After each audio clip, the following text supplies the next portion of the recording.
Hi guys, today I thought I would do another anxiety video. How fun. So this is going to be super upbeat and so exciting, and you guys are going to love it. I've been doing the videos called Things I've Learned, and I did one of Things I've Learned from being close to my parents.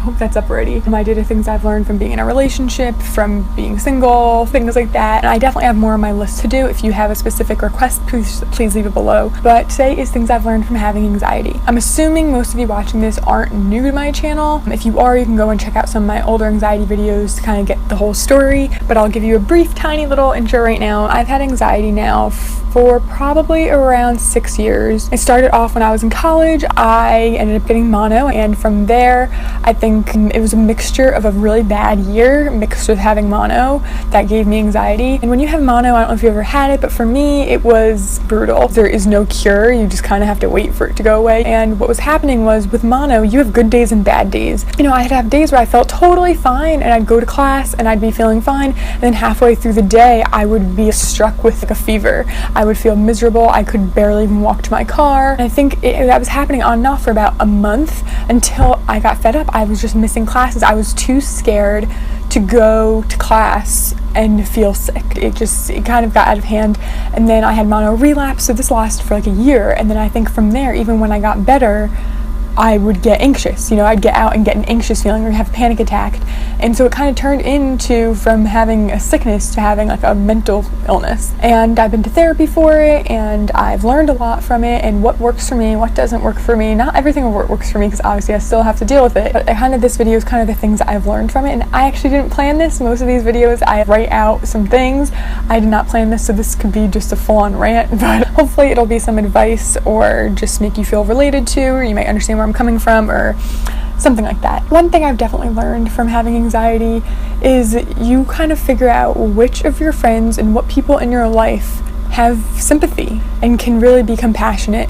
Because when it comes to anxiety, I get it. I understand. If I didn't have it, I'm sure it would be hard to understand. It's hard to understand when other people are going through things and you can't see it. They're not throwing up on the floor. They're not, in bed crying because they have a fever, or, they're not in pain. They didn't break their leg. Those things you can see, and you can say, okay, I get it. This person can't do these things. But with anxiety, you look fine. At least I look fine. I mean, I don't look great, but with anxiety comes a feeling of, okay, no one else can really realize I have it. Someone can't see it unless you tell them. And when you tell someone, I'm feeling anxious, I want to go, or I'm feeling anxious, can we go somewhere?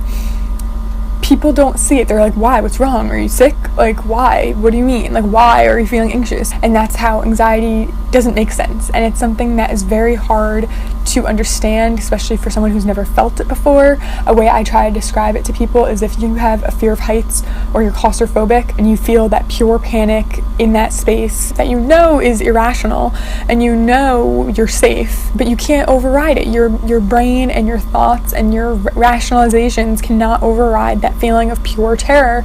And that's what anxiety is for people who have generalized anxiety too. It comes on spur of the moment. It has no reason. There's no stressor causing it. There's sometimes not even a trigger. It just comes on out of the blue, and it's hard for people to get, and I appreciate that. And that's why I try not to judge friends or people who in my family who don't seem to get it.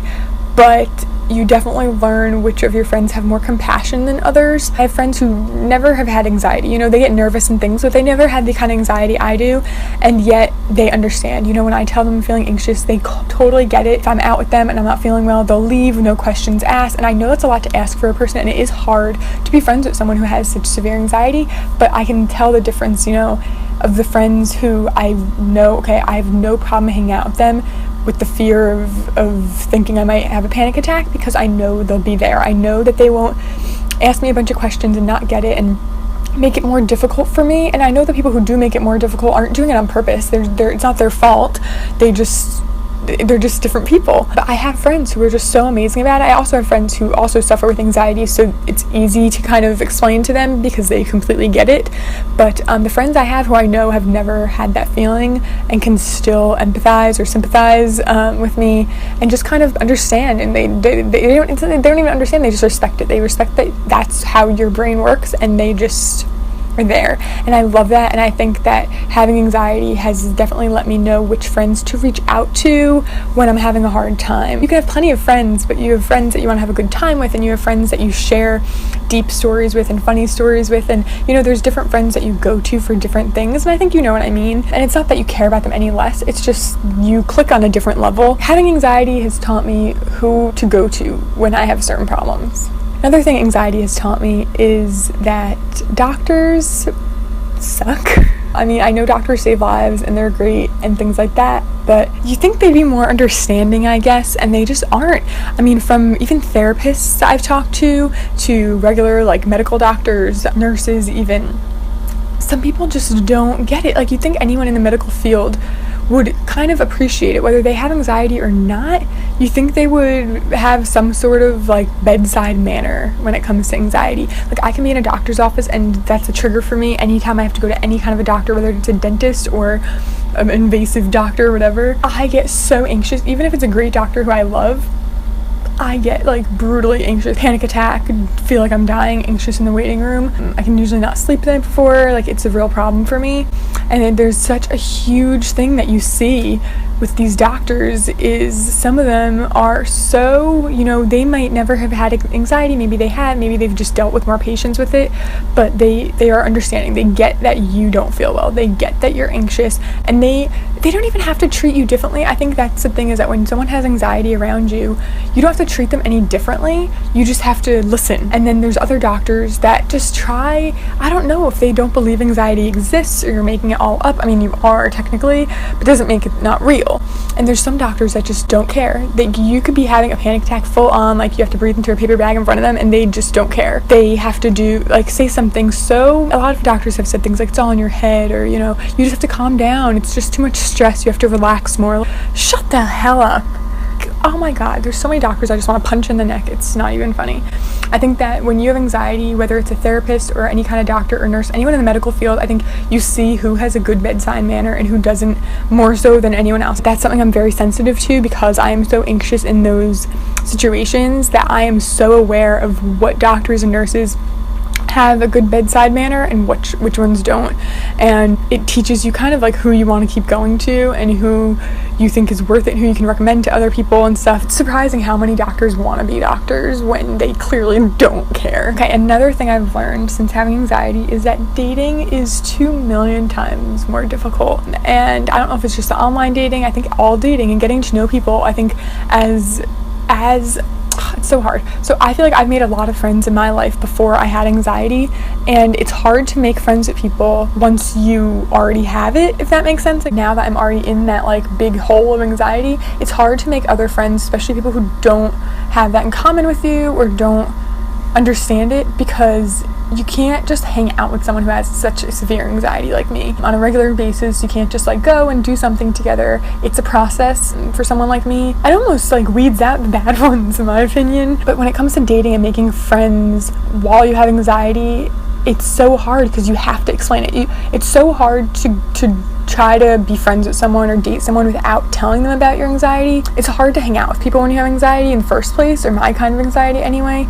And when you're meeting someone new and you can't really explain to them why you can't do things or why you can't get together, it's really difficult. And if someone understands it, they will understand. They'll wait, they'll talk to you for a while, get to know you, and then, you know, once you're comfortable enough, they'll hang out with you. But there's other people that won't do that. They'll just think that you don't care or can't possibly understand anxiety.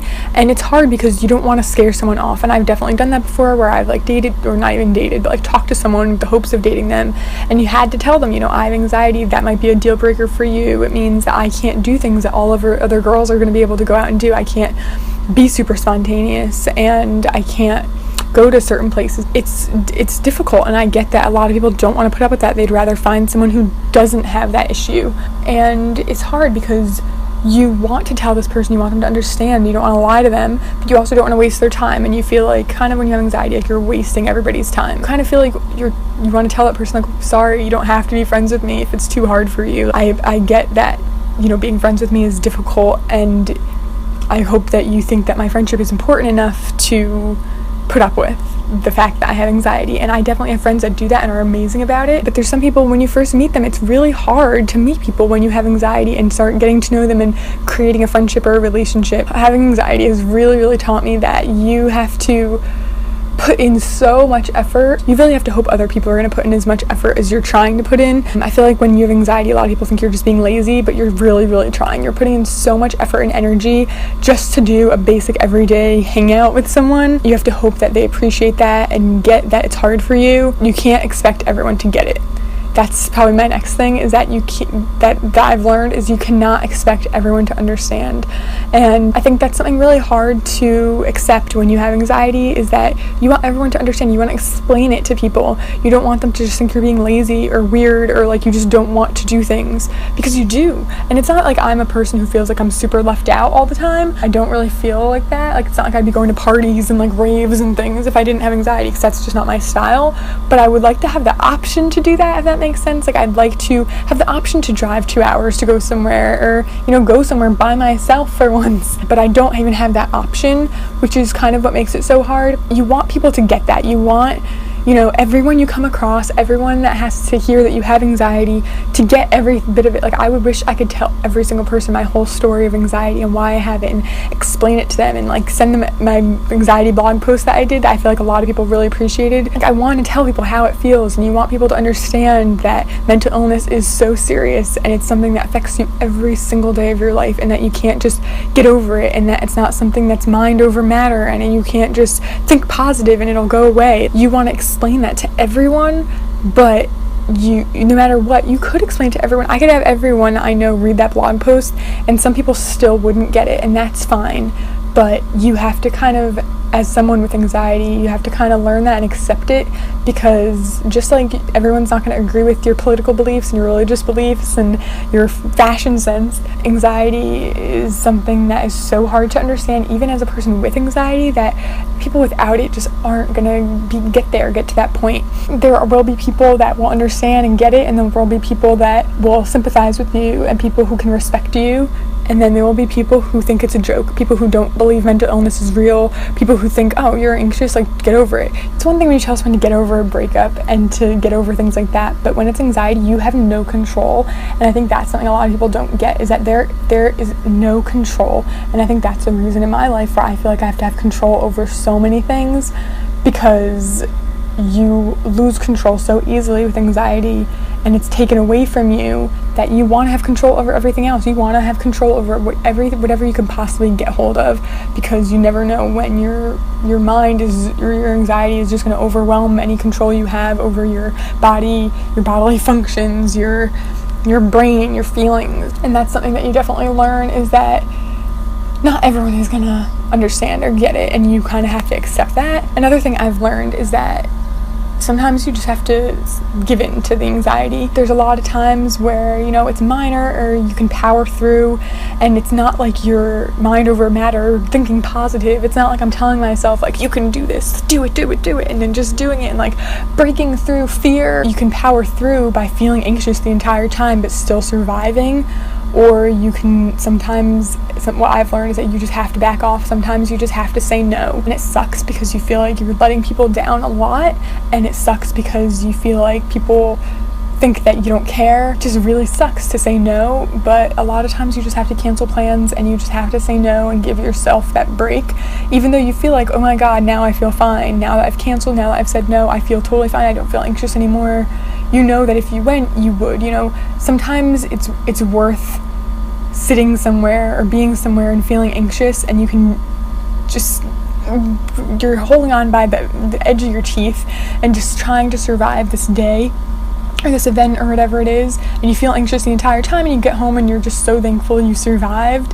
But there's other times where it's not worth it. Sometimes you have to worry about your own mental health. Sometimes just going to the store takes out so much from me mentally and physically that I need a break. I go out once a month, when I say go out, I mean go out to like a dinner, and that is enough for me for a month.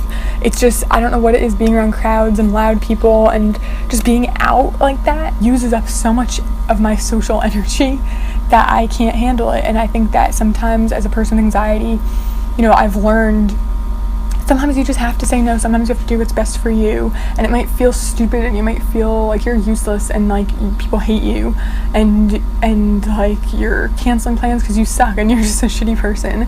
But sometimes it's just what you need, and you know that you feel so much better because you did that. You can't always be fighting it, because that makes it worse almost sometimes. You can't always be trying to break it down and like, you know, overpower it and like power through and breathe through it. Sometimes that doesn't work. Sometimes it is so strong you just need to give in, let yourself have a panic attack, let yourself cancel plans, and just let it take over, because you've run out of almost too much energy to keep fighting it. And then the last thing that I've learned from having anxiety, I mean, there's way more things, but these are all the things I can think of before my camera dies. The last thing I've learned about having anxiety is that surrounding yourself with people who get it and things that make you happy in general, just, it's the better choice. You know, my life might be more difficult because I don't have an office job where I have health insurance and a 9 to 5 and steady pay, but I wouldn't be happy there, and I know that that would make my anxiety go through the roof. If I followed society and moved out and, you know, did all the things that I'm supposed to be doing at my age, I wouldn't be okay. And I know that even if it seemed like I was okay, I would have a breakdown or something, because I think that your happiness is more important than not other people's happiness, but more important than what other people want you to be doing. And that's, I think, when you have anxiety, you really have to kind of look at it that way. Stop trying to please other people, because a lot of people with anxiety are people pleasers, and I've been that way in the past, but I've learned not to care. And it's not about confidence, it's about not caring what other people think about you. And there's a difference between that and having confidence. And for me, that's what I've learned from having anxiety, is you have to kind of not care. If you think someone's gonna be mad at you because you canceled plans, that's their problem, not your problem. If you think someone's going to be upset because you're wearing your pajamas out, that's their problem, not your problem. You just want to be comfortable. If you think someone's going to be annoyed because you keep complaining about being too hot somewhere, or you feel claustrophobic or waiting in line, that's their problem that they're annoyed, not yours.